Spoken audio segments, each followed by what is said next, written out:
Hi అండి. Welcome back to my channel.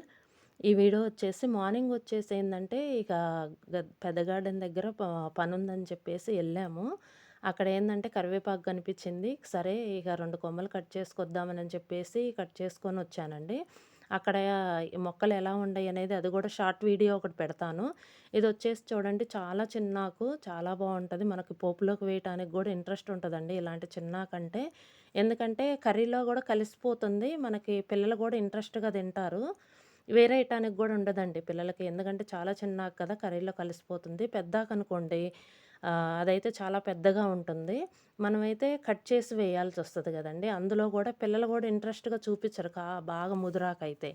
ఇదైతే కనిపిచ్చదు గూడా. వేరేయటానికి కనిపిచ్చదు. చిన్నాకు కదండీ! కలిసిపోతది కర్రీలో. ఇంట్రెస్ట్‌గా తింటారు పిల్లలు కూడా. ఇదొచ్చేసి మొన్న సిస్టర్ వాళ్ళ ఇంటికని ఎళ్ళాం కదండీ హైదరాబాదు. హైదరాబాద్ ఎళ్ళినప్పుడు గూడా కరివేపాకు చాలా రేర్‌గా దొరికిందండి. ఏందంటే ఇప్పుడు తెగులొస్తుంది కరివేపాకుకి.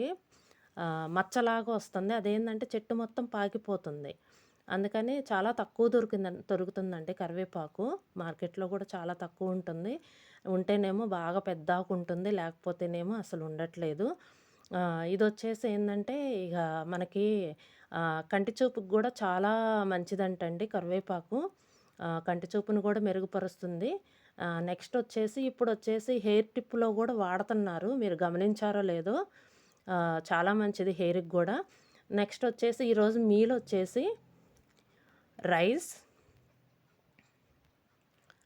నెక్స్ట్ ఇదొచ్చేసి దోసకాయ పచ్చడి, పచ్చి ముక్కల పచ్చడండి ఇది. నెక్స్ట్ ఇదొచ్చేసి చిక్కుడుగాయ కర్రీ.